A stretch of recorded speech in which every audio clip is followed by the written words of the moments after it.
नमस्कार, मैं हूँ राखी और आप सभी देख रहे हैं हमारा खास प्रोग्राम आरोग्य टॉक। तो आज इसी क्रम में जो हमारे साथ नए मेहमान जुड़े हैं वो है नेहा मैम। तो बहुत बहुत स्वागत है मैम आपका इस कार्यक्रम में। ओके मैम, मैं थोड़ा चाहूंगी कि जो दर्शक हमारे इस कार्यक्रम को देख रहे हैं तो शुरुआत होने से पहले थोड़ा आप अपना परिचय दे देते तो ज्यादा ठीक रहता। जी मैम। जी नमस्कार सभी दर्शकों को।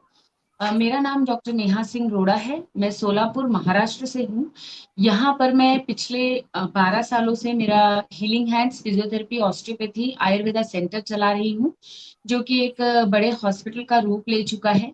इस हॉस्पिटल में हम फिजियोथेरेपी, ऑस्टियोपैथी व आयुर्वेद उपचार के द्वारा सभी जो भी रीढ़ से संबंधी समस्याएं हैं, जॉइंट से संबंधी समस्याएं हैं, उन सबका निदान करते हैं।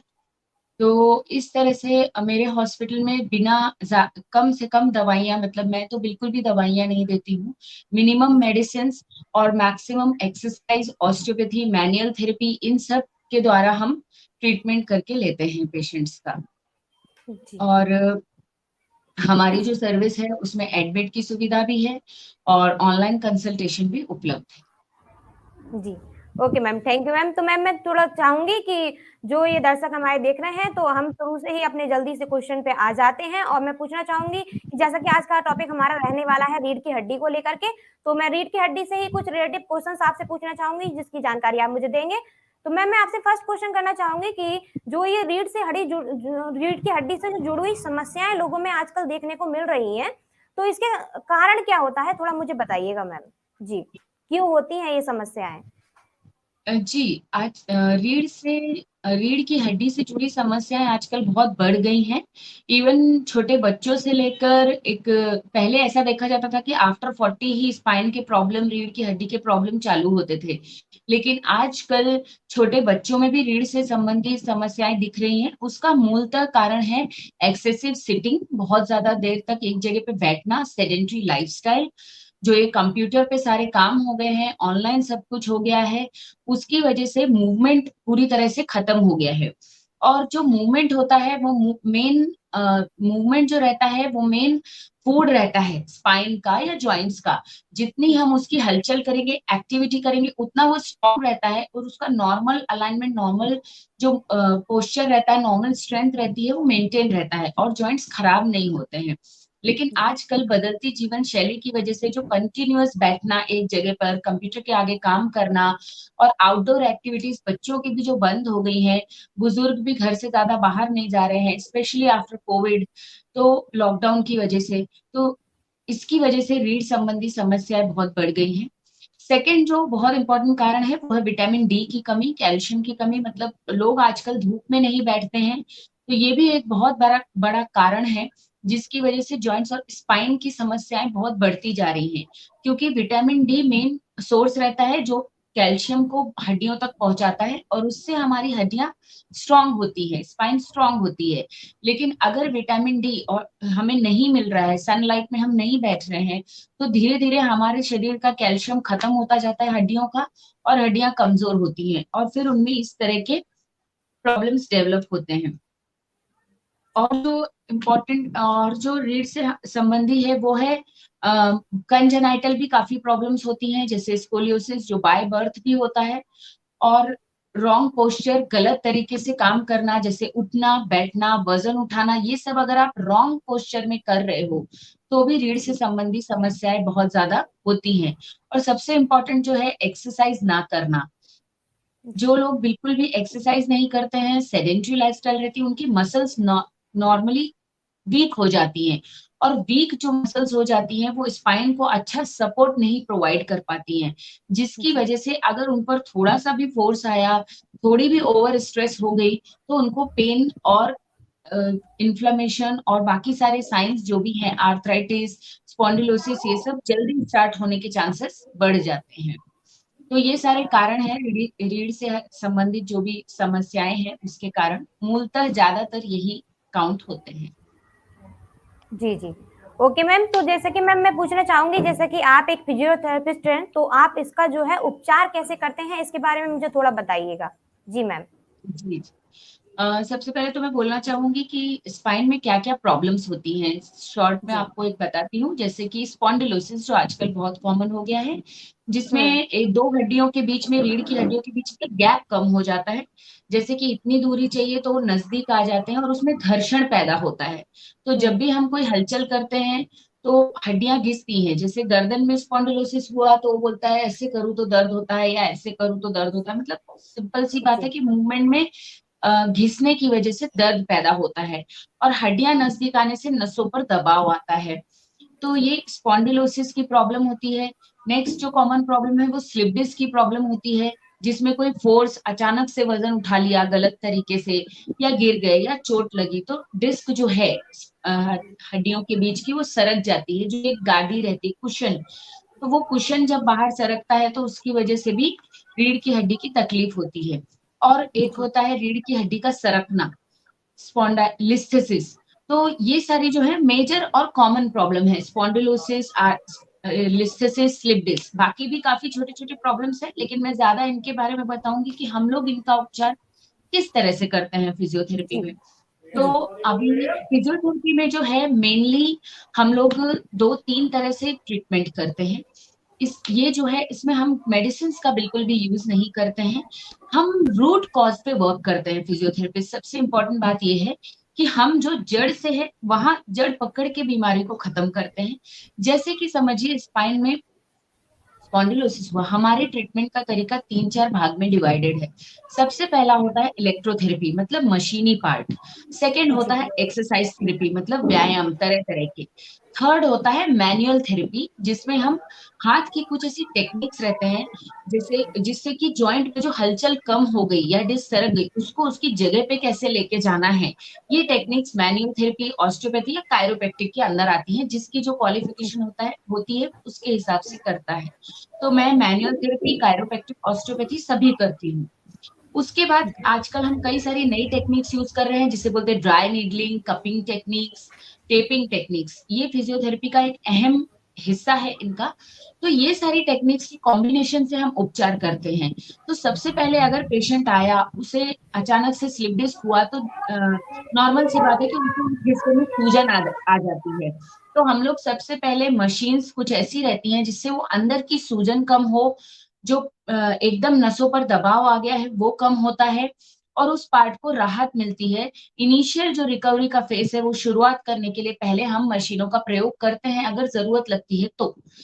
और सेकंड जो पार्ट आता है वो फिर एक्सरसाइज का और मैनुअल थेरेपी का पार्ट आता है। तो उसमें जैसे अगर डिस्क जगह से सरक गई तो कुछ ऐसे पोस्चर, कुछ ऐसी क्रियाएं होती हैं जिससे कि हम उस डिस्क को वापस जगह पे बिठा सकते हैं। या स्पाइन में कुछ छोटी मोटी गड़बड़ी है जिसे हम बोलते हैं मिस अलाइनमेंट। मतलब समझिए अगर दो स्पाइन बराबर ऐसी होनी चाहिए, लेकिन गलत पोस्चर की वजह से आजकल ये पॉसिबल नहीं है। अगर वो थोड़ा सा भी अपनी जगह से शिफ्ट हुआ तो उसको हम चेक करते हैं। मैं उसे चेक करती हूँ स्पेशल टेक्निक से, कि कौन सी स्पाइन कहाँ सरक गई है, कैसे रोटेट हुई है, ऊपर गई है, नीचे गई है।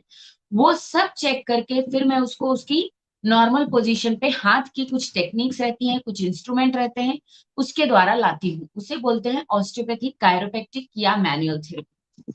उसके बाद हम कुछ एक्सरसाइज कराते हैं, जिससे कि जो प्रॉब्लम है वो रूट कॉज सॉल्व हो। मतलब अगर मसल्स कमजोर हैं तो वो स्ट्रांग बन जाए, अगर मसल्स ज्यादा टाइट हो गए हैं तो उनको थोड़ा लूज करेंगे, जो मसल काम ही नहीं कर रही है उसको काम करना सिखाएंगे, वापस मोड ऑफ एक्शन में लाएंगे।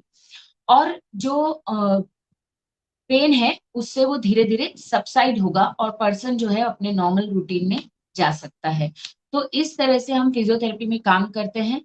और जो मशीन्स रहते हैं मेरे सेंटर में, मैं उनका यूज सबसे कम करती हूँ। मैं ज्यादा मैनुअल थेरेपी, ऑस्टियोपैथी, हाथों के द्वारा ट्रीटमेंट पे, एक्सरसाइजेस पे, इस पे ज्यादा फोकस करती हूँ।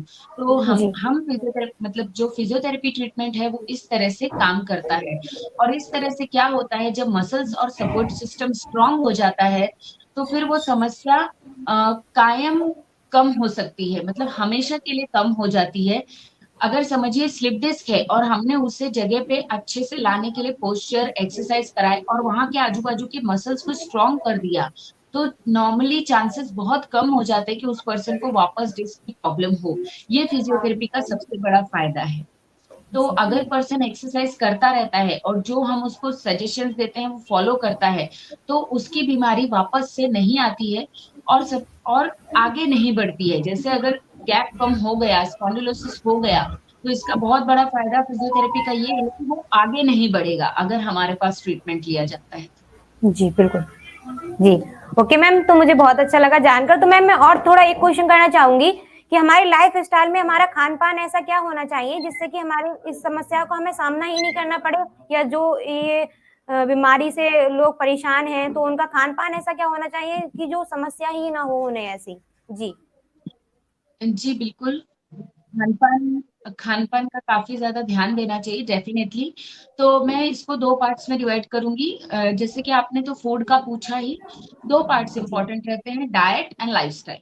तो बिल्कुल। डाइट में हमें जैसे कि रीढ़ की हड्डी को मजबूत बनाने के कैल्शियम से रिच खाना खाना चाहिए, और सनलाइट में बैठना चाहिए। ये दो इम्पोर्टेंट चीजें हैं।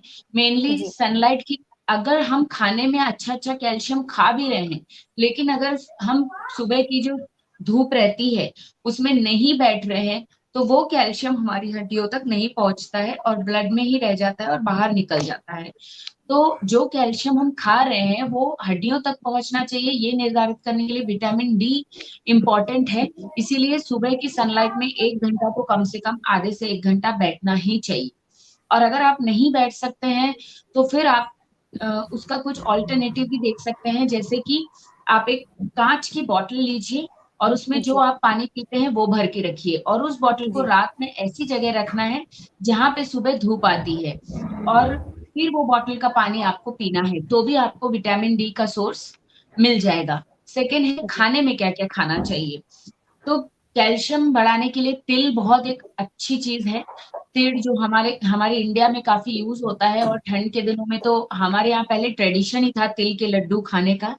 तो वो जी तिल जो है वो खाने में से नहीं निकालना चाहिए। जैसे मैं एमपी से हूँ, लेकिन यहाँ महाराष्ट्र में मैंने देखा है कि लोग खाने में तिल को बहुत अच्छे से यूज करते हैं। इवन रोटी जो बनाते हैं उसमें भी तिल लगा के रोटी बनाते हैं यहाँ पर। जी तो इस तरह से तिल का यूज ज्यादा से ज्यादा करना चाहिए, उससे कैल्शियम बहुत अच्छा बढ़ता है।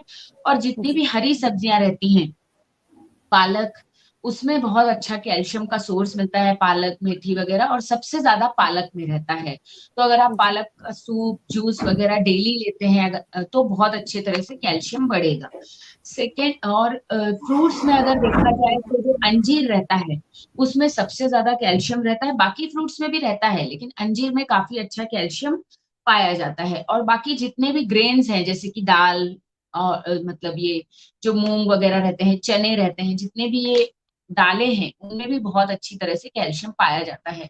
तो अगर आपको कैल्शियम बढ़ाना है तो ये जो भी मैंने फूड्स बताए वो अपनी डाइट में रोज और ज्यादा शामिल करें, तो आपकी हड्डियों में कैल्शियम अच्छी तरह से बढ़ जाएगा।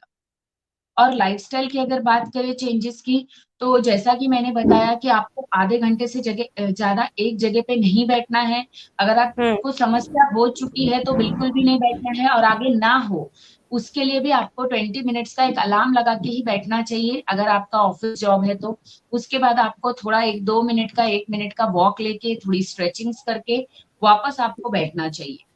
और जी मैंने लास्ट टाइम भी एक बार बताया था कि नंगे पैर चलना चाहिए। पहले के लोग जो थे वो बिना चप्पल के चलते थे, इसीलिए उनके स्पाइन इतने स्ट्रांग रहते थे। तो जी हमारी बॉडी का जो नॉर्मल मैकेनिज्म है वो तभी वर्क करता है जब हम बिना चप्पल के चलते हैं। तो चलने से बॉडी ऑटोमेटिक खुद को बैलेंस करना सीखती है, नेचुरल अलाइनमेंट बढ़ता है बॉडी का। तो बिना चप्पल चलना चाहिए, एक्सेसिव सिटिंग नहीं करनी चाहिए, वाटर जी इनटेक ज्यादा से ज्यादा रहना चाहिए। जी ये सब चीजों का ध्यान रखना चाहिए। और जी वेट मैनेजमेंट करना चाहिए, मतलब वजन आपका बहुत ज्यादा नहीं बढ़ना चाहिए, अदरवाइज रीढ़ की हड्डी की समस्याएं बहुत ज्यादा उत्पन्न हो सकती हैं। जी ओके मैम, तो मैं थोड़ा कहना चाहूंगी कि जो ये दर्शक हमारे इस कार्यक्रम को देख रहे हैं, अगर ये आपसे ऑनलाइन कंसल्ट करना चाहें तो क्या मैम ये संभव है। जी जी बिल्कुल, मैं ऑनलाइन सलाह दे सकती हूँ। आप लोग कॉल कर सकते हैं मेरे नंबर पे 9561171888। और अगर आपको कोई भी जानकारी चाहिए तो आप मतलब हम कैसे ट्रीटमेंट करते हैं, मेरे यहाँ कैसे ट्रीटमेंट होता है, उसके लिए आप हमारे Facebook page healing doctor Neha Singh physio पे जा सकते हैं। इंस्टा पे भी डॉक्टर नेहा सिंह फिजियो को आप पे जाके मेरे सारे डिटेल्स और वीडियोस देख सकते हैं। और यूट्यूब पे भी डॉक्टर नेहा सिंह फिजियो नाम से हमारा चैनल है, उस पे आप हमारे ट्रीटमेंट कैसा होता है, मैं कैसे काम करती हूँ और किस तरह से फिजियोथेरेपी काम करता है और कैसे कैसे पेशेंट्स हमारे पास ठीक हुए हैं, वो देख सकते हैं। और उसके बाद आपको लगा तो हमसे जरूर संपर्क कर सकते हैं 9561171888 पर। Okay, okay, thank you ma'am. अब इसी के साथ विदा लेते हैं, मिलते हैं नेक्स्ट जानकारी के साथ ऐसे ही। Thank you ma'am. Okay. Thank you.